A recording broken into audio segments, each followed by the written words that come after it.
So we've seen the reports in the media. We understand that these reports are referring to an ongoing investigation undertaken by the German judicial authorities. We never comment on ongoing investigation, but of course we are always ready to cooperate with national authorities. It's actually a duty for the institutions to cooperate with competent authorities of member states when they request so. To more specifically answer your question, when it comes to raids, there were no searches conducted in the premises of our buildings. And when it comes to contacts, we haven't been contacted by the German authorities in the regarding the investigation that is described in the media report. Do you have a follow-up?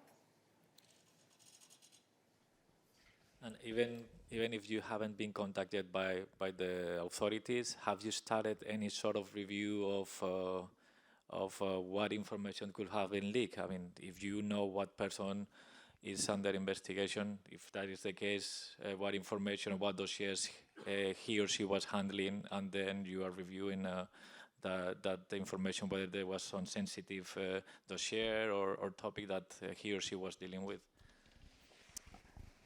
I'm afraid I'm just going to repeat what I said, which is the fact that we have seen in media reports that there was an ongoing investigation. We do not have any information or any element that would lead us to trigger anything.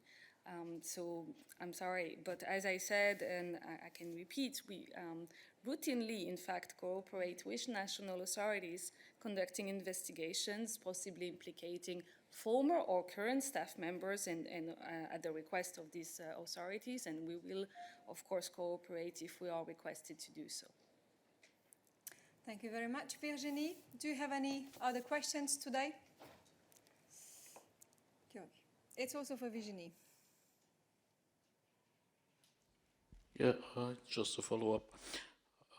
Just to make sure, I mean, to my knowledge, the European Union does not have counterintelligence capacities, so you basically rely on the national authorities for cases like the one Jorge described. Is that correct?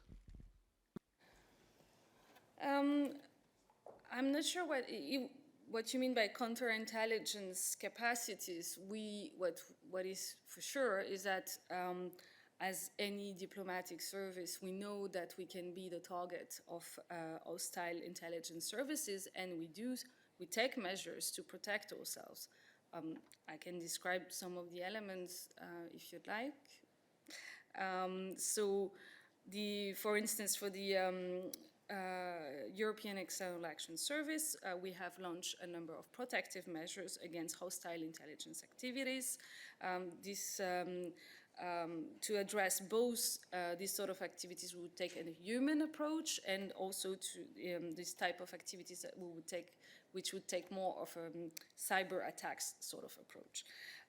We have protective measures which include that our staff is properly briefed and sensitized to the risk of this hostile intelligence.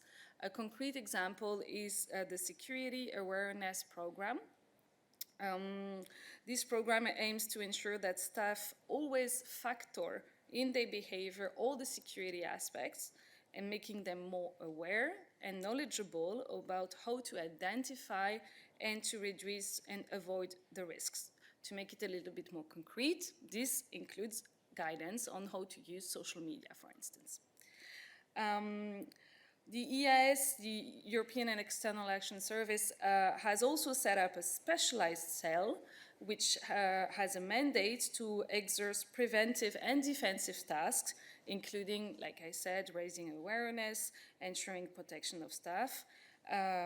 So in this context, they deliver awareness briefings both here in Brussels and in all delegations. And they coaches officials that are highly exposed to the risk of espionage activities. I think that's covered. Thank you very much, Virginie. So there is a process in place to train staff about risks, and Virginie provided the details. And to the specific case that was the subject of the questions, we have no further information. It is in the hands of the national authorities, and we stand ready, as always, to cooperate with them. Thank you. Any additional questions for Virginie? No, not for Virginie. Thank you. Please go ahead.